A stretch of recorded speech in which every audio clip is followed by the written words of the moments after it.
कुनै random post वा कुनै र्यान्डम बुस्ट गर्नेलाई हामी डिजिटल मार्केटिङ भन्ने? पहिला यो मार्केटिङ हो के? यो मार्केटिङलाई हामी कसरी बुझ्ने? पहिला हामी टिभी, न्युजपेपर, रेडियोले हामी मार्केटिङ गरिरहेका हुन्थ्यौँ पहिला सुरुमा। अब हामी डिजिटली फेसबुकले मार्केटिङ गरिरहेका हुन्छौँ, इन्स्टाग्रामले, गुगलले, युट्युबले हामी मार्केटिङ गरिरहेका हुन्छौँ, एड रन गरिरहेका हुन्छौँ भने अब के भयो भने डिजिटली मिडियमलाई युज गरेर हामी मार्केटिङ गरिरहेका छौँ भने द्याट इज कम्बाइन गरेर डिजिटल मार्केटिङ। अब यो र्यान्डम बुस्ट गर्ने यो सबै डिजिटल मार्केटिङ होइन। एउटा प्रोपर डिजिटल मार्केटरले के गर्छ भने फर्स्टमा पनि त त्यसको साइट हुन्छ, वेबसाइट हुनु पऱ्यो। त्यसमा मार्केटिङ आफ्नो प्रोडक्ट वा सर्भिस सेल गर्नको लागि कुनै एड रन गरिरहेको हुन्छ। Facebook, Instagram ad, Google ad पनि रन गरिरहेका हुन्छ, एसइओ गरिरहेका हुन्छन्। त्यो कन्टेन्ट अनुसार अप्टिमाइज एसइओ भइरहेका हुन्छन्।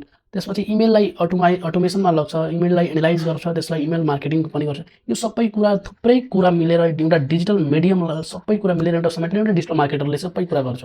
अब त्यसलाई एउटा र्यान्डम बुस्ट गर्ने, पोस्ट गर्ने सबैले डिजिटल मार्केटिङ भन्दैनौँ।